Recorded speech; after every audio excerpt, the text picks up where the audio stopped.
Hello, everyone. It's my pleasure to be part of this session today. So thank you for inviting me, WiT-ACE. So today's topic for this conversation is pitfalls in the age of data ubiquity around cybersecurity and privacy. So I am Anuradha, and we have joining with us Sugandha from SNP. So about myself, I have over 30 years of industry experience, served in multiple markets across the globe and in India. And currently, I'm the executive partner and quality leader for IBM. I'm also the Hyderabad location leader. As part of the quality leader role, I drive superior client delivery and quality transformation. And I also have diverse experience in building large-scale COEs, leading globally distributed organizations, managing sales, business development, then large delivery portfolios, expanding markets and driving growth across multiple companies in the industry. And on the personal side, I'm a marathon runner, practice yoga, and an avid reader, and I'm very passionate about making an impact with my people around, especially women, and who are aspiring to build a career. So I'm close to many of the women initiatives, hence across India and globally. And today we have with us, as part of the conversation, Sugandha Srikanteswaran, Managing Director, Digital Technology Services, India Operations, SNP Global. Hi, Sugandha. Welcome to the session. Could you please tell us a brief about yourself? Great. Thank you, Anu, and thank you, WiT-ACE, for having me here.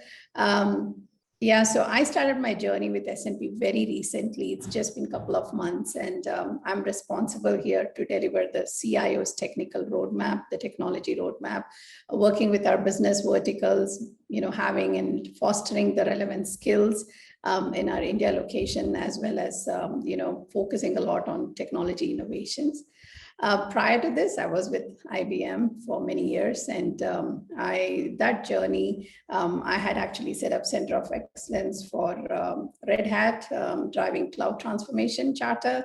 Had the opportunity to hone in a lot of quality projects around application integration, middleware domain, and infrastructure automation, driving both customer success and business growth.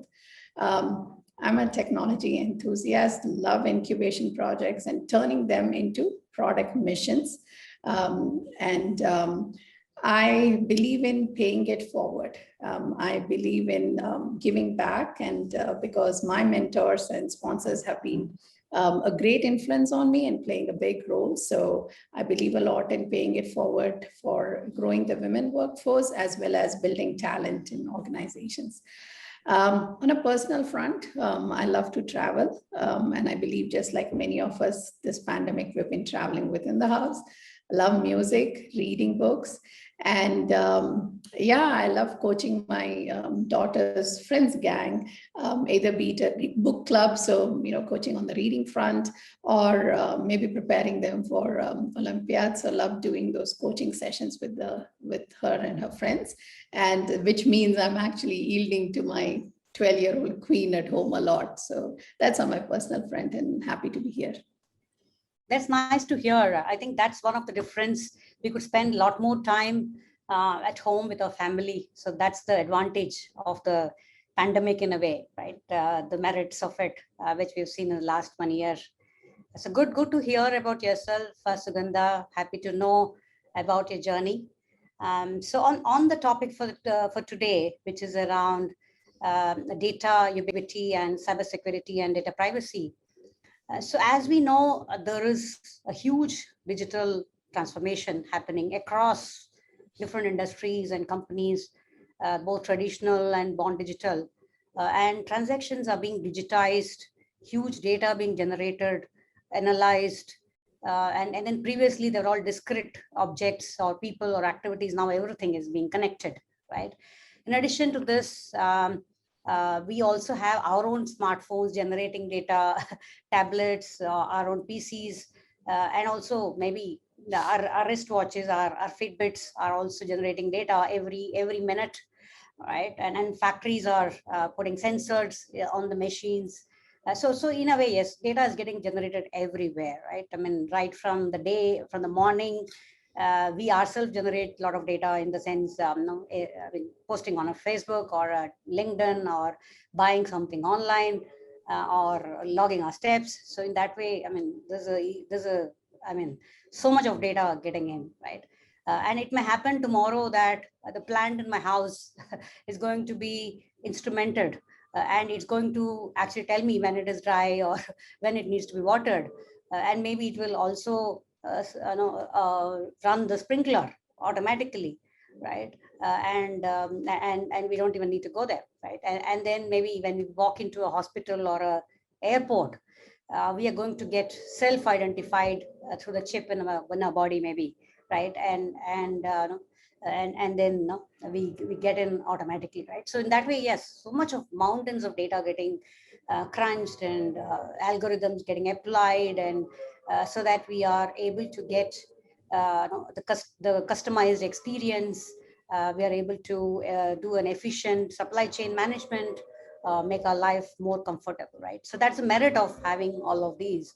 But out of this advanced usage of data, right, we're also seeing the perils of it, the potential issues around cybersecurity, our own passwords getting compromised, and data privacy getting breached, and with cloud platforms and remote working happening, it's becoming even more critical, right? So India alone, as we know, has a lot of breaches, and what I see is 375 cybersecurity attacks happen every day in India, right? So just yesterday, my father had a online fraud, and he got a call saying his Paytm account is for it to be remaining active, he has to make a one rupee credit at least. And through the process, he followed the instructions, and then he found that his account was debited 1 lakh, right? And then when we went to the police, I mean, the cyber cell couldn't trace it even, right? And they're still trying to find it, but it's doubtful, right? So, and we're seeing many such incidents, right? In India itself, we're hearing user accounts getting compromised. Big Basket, we heard recently, Just Dial exposes almost crores of data. Data breaches in banks, right? We're seeing and then we're also seeing COVID testing results getting exposed, or even the companies like Bharat Biotech, their own data getting breached. So I mean, it's there everywhere, right? And we're seeing that data is getting compromised every day, right? For us also, our own passwords are getting compromised, personal accounts getting compromised. So it's very important for us to focus on how do we secure the data, how do we maintain the data, and how do we actually maintain for the customer, for instance, the 3 pillars of the privacy, which is the transparency, the accountability, and the empowerment of it, and how do we actually ensure that the data is really secure, right? So Sugandha, from your extensive experience, what are the biggest cybersecurity threats which you see, and what are the trends and challenges which you see, and around cybersecurity and data privacy? So this is what I will do. I'm going to give titles to all the examples you mentioned, because they are the trending threats out here this time. So one thing is, I think we are all pretty much aware that over the last few years, we have seen an increase in the awareness as well as adoption of cybersecurity measures, both at the enterprise level and on personal levels. In fact, if you really notice, banks and financial institutions have been constantly reaching out to their customers, giving them guidance on what phishing mails are, or how their information can get compromised, and all of that, right? So a lot of awareness has been created on both the personal side too, right? And the last year, since the pandemic kicked in, we all have been forced to get into this remote working mode. A lot of environments have switched to cloud to enable this to happen. We have seen ourselves increase or bring school to home, bring entertainment to home. So the entire internet usage has gone up a whole lot, and a lot of information not only getting generated, but also getting accessed by us, right? And on a lighter end, we must admit that we probably got into binge watching and seeing some of those dramatic sci-fi series, especially those where, at least for me personally, right, I've seen some of these where you have these real cool tech geeks who are trying to solve a crime, by either planting a virus or hacking into the systems. And in the drama, you're pretty excited because it's your favorite character doing all of that. And then all of a sudden you will put yourself in that and you're like, if this happens in real time, how much it would impact, right? So then we start recollecting and we assure ourselves, because our banking has been actually providing a lot of security. If you really remember, or if you just recall all your transactions, they're all multi-factor nowadays, right? If you really look out, like I mentioned, how we are being educated on the phishing emails, we are actually getting protected on that. And a lot of things about don't give out your IDs and things like that. Like you mentioned, the frauds, it's kind of sad to see on one hand, the beauty of Arogya Setu app, right? Lot of data in place, but you have this awareness if there is an infection in your area, how to stay warm. But at the same time, we also saw all those phishing activities happening for the vaccination, where they were trying to just take over the Aadhaar information and not do the right things with that. And I think the government applications have actually shown us how we can stay strong. They've been giving those awareness, right? So everything has happened for the good. And we have also seen some of these counter activities happening. Now, let's give some names to all these threats that we have seen, and what are these trending threats also, right? If you go and look up. First one is the brute force attack one. This is the constant trial and error way of figuring out what your credentials are, and we have seen some of those happen, right? Second is phishing, which I spoke few, you also mentioned it, like, what happened with your father. Credential stuffing, right? A compromise of some of the IDs and trying to get them. And we saw this happen even with some of the web conference vendors, right? Very popular one, but people were able to take quick actions and remediate. Like the other one you mentioned about the online grocery, but again, taking quick actions to remediate. And I think a lot has been given the attention. And there is this big one, which is about the malware attacks, right? Your ransomwares, again, becoming popular, your adwares, your bots, and of course the Trojans. And some of these leading to DDoS or your distributed denial of services, right? So these have, we have noticed these being the trending threats and these being a constant focus in various enterprises. That's been my observation. And you know what? You mentioned about Paytm, and I mentioned about how we are very well educated by our banks nowadays. And I know that's one of your favorite areas or your area of strength. Maybe you can probably add more on what is going on in that sector, and because this particular session will be received by enterprise, and maybe they can also share it with their folks, like what kind of measures are there in banking sectors on cybersecurity. Yeah, absolutely. In fact, my father is a good example, because he's actually a chartered accountant and he's into finance and everything, and very, very carefully managing his own accounts and all that. And he got a shock yesterday, right? He never realized this can happen, right? I mean, a transaction which is supposed to be 1 rupee, and now he's like, why did I do that? Right? So yeah, I mean, that's the intensity of the issue, right? That anything can happen anytime. We believe some of these systems are foolproof, and we believe that things are taken care, but then at the back end you don't know what's happening, right? So in the banking world and the financial services organizations, it's even more, right? It's even more because it's to do with money.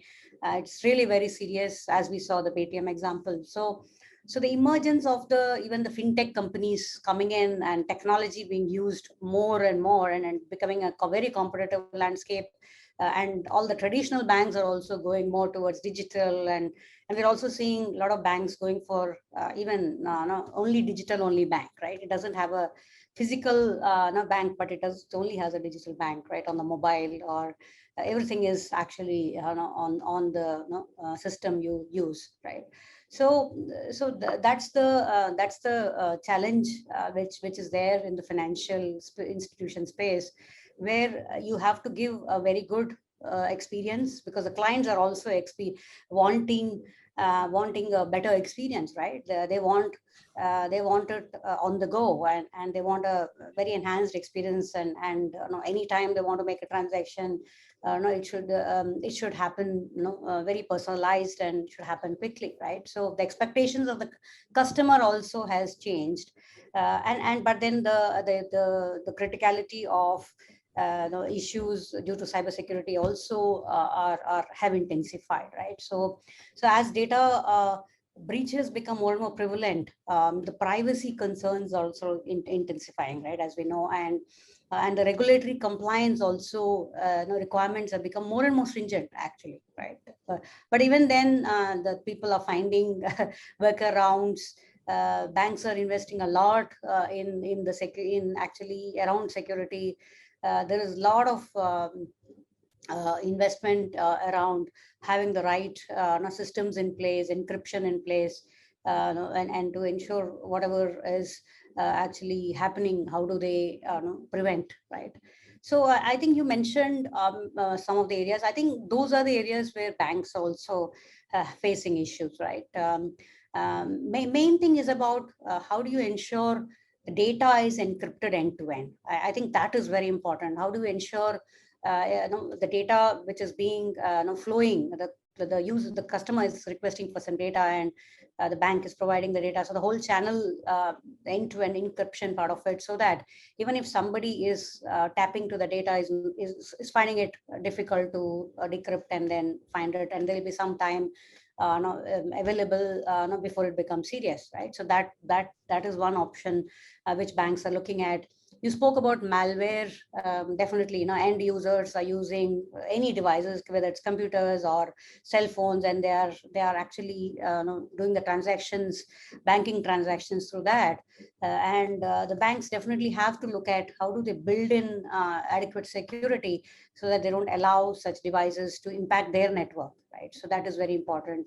Then the banks also, to provide better service to their customers, they also use third-party services, which are again may not be secure, right? So it's also important how they actually protect from those security threats imposed by those third parties. That's also very important. And one other thing which we saw in one of the incidents in one of the banks I've seen, is data is manipulated as well. It's not about breach, but it's also about manipulation of the data, and that is even more tougher to find.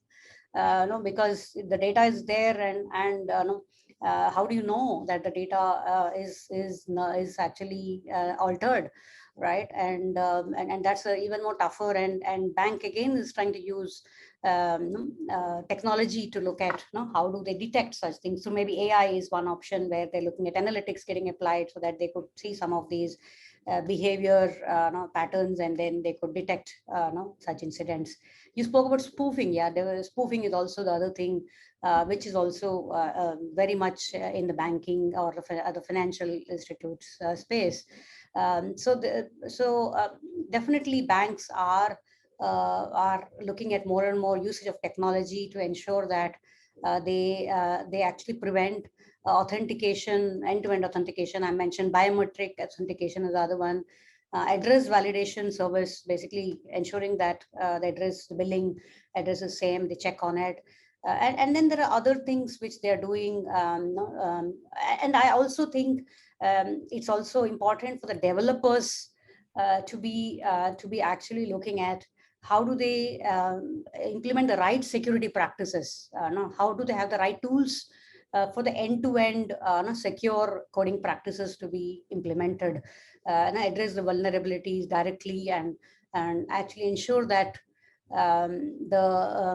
right from the requirements to the development to testing. Security is part of it end to end, right? So, and ensuring that it's part of the whole development life cycle, and follow those the vulnerabilities, the top 10 vulnerabilities which is there at OWASP, or looking at or applying audits, or looking at really using the latest version of the server, so that security practices are built in for the latest vulnerabilities.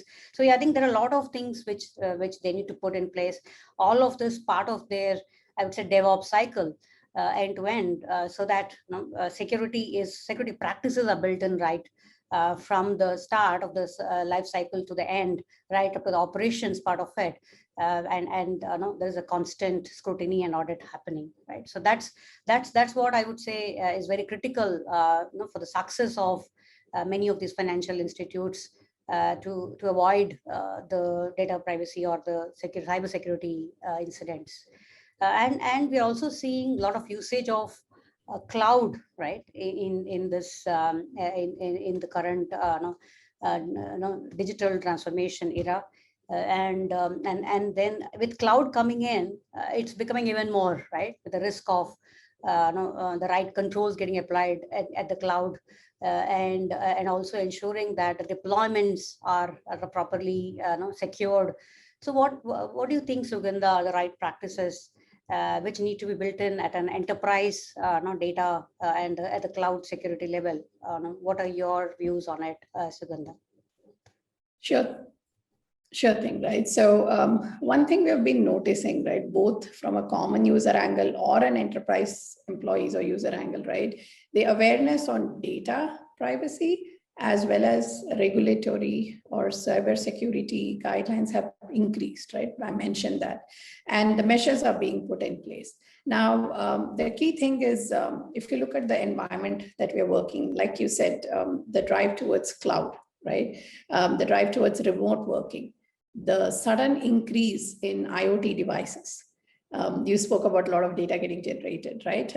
Social engineering becoming, more, it has its own sides to it, but that's becoming even more prevalent now, right?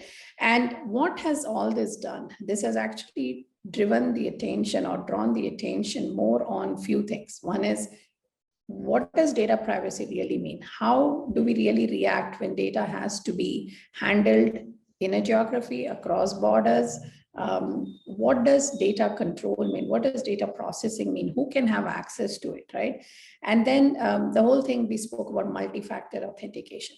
And like you said, mobile, the end devices being like mobile or even the IoT, the security on those, what kind of policies can be enforced, right? And how can someone really take care of what is being shared and what is being accessed? So all this is becoming a focus, and the way you balance how you can drive your business outcomes while having the right cyber security posture is by putting in some of the guidelines and adopting the local laws. That is important, right? So if you look at data privacy, we spoke so much about it, right? We all heard of GDPR. We all know of CCPA. US itself, I think a bunch of states have their own privacy acts.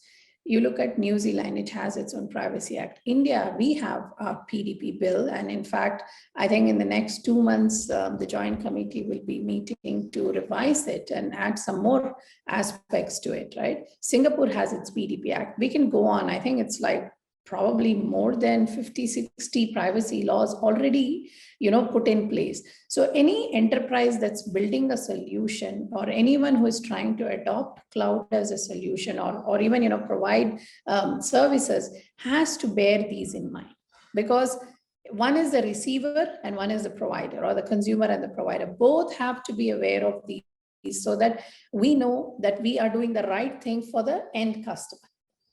Right. The second thing is knowing your insider threat, which is very important. So as an enterprise, all of us have a lot of sensitive data. Who has access to it? Because if you really look at those breaches, most of the times, at least the reports state that a good of the time, it would be an insider who would have revealed that, right? And if you really look at that, it is who has access. When I'm giving access to new employees, am I being careful about it? When you notice suspicious behavior, are you, immediately taking action? Do you have proactive things in place? And I'll talk a bit about it, soon. And then the devices that we spoke about, how do you keep them on the latest security patches? Basically watching out for those vulnerabilities, those CVEs, right? How do you really look out for those, and how do you keep them on the latest patch so that there's no exposure, no compromise that's happening, right? You spoke about the end-to-end cycle, the development cycle. So the terminology we typically use is secure DevOps, right? And there are very good tools out there which can help you, right from the design angle when you start looking at security. In fact, there are tools which actually prompt you. If you say this is a web application, they tell you, okay, have you taken care of these design constructs? And then once you start coding, you can automatically build in code scanning. App Scan from IBM is one such tool that I've used in the past, right? And you can incorporate that, and you can actually get a lot of your vulnerabilities caught early on in the dev cycle. Then usually, there is pen testing. There is some organization also have this closed door ethical hacking that's put in place. So a lot of these strong engineering practices are put in place. And the idea is that the engineering teams start thinking of security right from the beginning. It is to be there because, and I think it's now come to many of us, every time we are trying to install an app, I think the antennas just go up. Okay, is this really secure? What kind of information are they asking for? And things like that. So when you start designing, you have started asking a lot of those questions because you know that in some way you might be an end customer to some of the products you're developing, right? And not only that, like I mentioned about the design and some of the engineering practices, I spoke about multi-factor authentication, secured login practices. A lot of these are important because those entry triggers or entry points are going to play a critical role when it comes to cybersecurity. And many organizations do this very religiously, which is to continuously assess the risk posture, and it has to be done because you need to be on top of the remediations that will have to be done or the corrections and the kind of automation you can put in place sometimes to reduce the impact and have a strong posture. So this is how I think enterprises are actually trying to meet the business outcomes, keep the clients happy, but at the same time, provide the right security posture. And how does this all happen? Like I said, cybersecurity over the years has, brought in a lot of awareness and adoption, but what that really translates to is the skills availability and readiness, right? So it basically means how can you think of cybersecurity? How can you think of security in a cloud context, in an on-prem context, in a distributed computing context? And you mentioned rightly that the digital transformation journey is picking off in like high speed. So skills are going to become a big necessity, right, Anu? What do you think? Absolutely. So, unfortunately, we don't have any formal degrees for this, right? I mean, while there are certifications and it requires a lot of skills. It's not just one skill which will be sufficient for this, right? So, like computer science degree or degrees on information technology, that's not sufficient, right? So, one has to be aware of for instance, threat modeling maybe, or one has to be knowing cryptography skills. One has to be knowing about the static or the dynamic AppSec testing skills, or even one has to be creative enough to anticipate which areas that can be issues, right? So, and while there are a lot of certifications available, I still believe that lot of it has to be considered in the on-job learning, right? And backed up with the trainings and certifications and all that, because there's a lot of shortage, as you rightly said, and if we are waiting for the perfect candidate, it will never happen, right? So it has to be a mixed way. I mean, maybe we try to pick up a few experienced candidates from external, but then pretty much every organization has to have the focused plan in terms of what are the requirements, where do they need people, how many are required, and they have to invest in their training, and they have to ensure that they take people with the related skills who have maybe some, maybe 50% relevant skills, and then kind of provide them the security related online trainings as well as practical trainings. Also, maybe a mentoring model, kind of being on a shadow with somebody so that they learn on the job. So yeah, I mean, those are some of the things which I've seen work. And those are the practices which we will need to adopt to ensure that every project has a security SME, so that they focus on this area, and every developer maybe is also trained on the secure coding practices. So whatever they code, they are actually having the right skills to ensure it is secure, right? So I look at it both ways. We need architects at the same time. Every developer, every tester need to have this skill, right? So that they are able to identify the risk in their part of their project itself, right? So that's what I would say is very important, and there has to be a focused effort, right, towards this. And now with security skills, we are also seeing we need deep learning, machine learning skills as well. A security person needs to have needs to apply AI maybe, and to look at how do you anticipate maybe cybersecurity threats or risks, and apply the right models so that they are prevented. So could you tell about few of these examples which you have seen where applying AI or learning, right, is helping in cybersecurity or data privacy? Sure, sure. And you rightly said about all the skills and the certification. What the beauty now we are noticing is pretty much many universities and a lot of online education platforms have a very nice comprehensive course. And I think there is some acceleration happening to make the skills available. AI and ML are also becoming very, very integral to the cybersecurity operations. So if we really see, right, when we talk about cybersecurity operations, what are our experts really doing? They are trying to stay on top of vulnerabilities that are published for a software. They are trying to recognize, what is the ransomware out there, what malwares are existing. They are looking for the virus threats. They're continuously watching the network traffic for unusual activities, right? Especially those zero-day threats, right? And if you really see, all these are classic use cases for AI and ML. Right?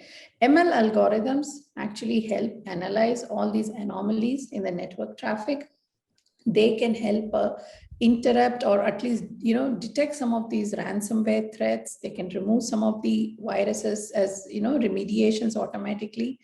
And if you really see the reaction time, when you detect a threat and when the security expert is reacting to it, through ML application of any of these algorithms, through AI, you can actually detect and connect so that the expert can react faster. So the time to solving or taking a quick action is much faster with this, right? So many companies, very well-known big companies, all of them are all using already, AI in the space of network patterns and vulnerabilities detection.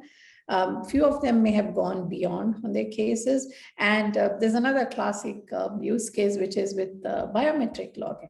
Right? Be it your retina scan, your fingerprint, your palm.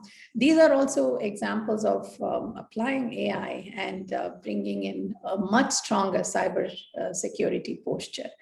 And anytime I think of this biometric login, it takes me back to my binge watching my sci-fi and spy series that I keep watching every now and then. Yeah.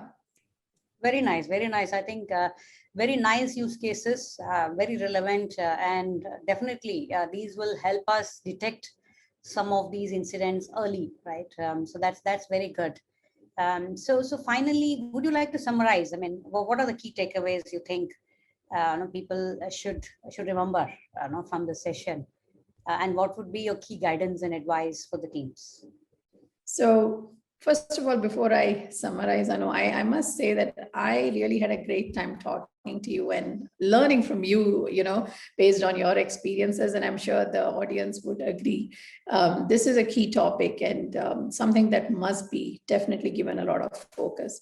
I think we have realized that secured engineering is not an aftermath anymore. It is something that's going to be incorporated at every level, every persona in in engineering team or even in an organization. Everybody is going to undergo the cybersecurity awareness training and be really clued in, because it's very, very important from an enterprise level as well as from a personal level. I think the minute you start owning a smartphone, you have to become aware, because you are suddenly going to get access to application. You're going to start generating a lot of information, and I think it's something we need to all be aware and also help people around us and our community be aware of it, right? So we should definitely do that.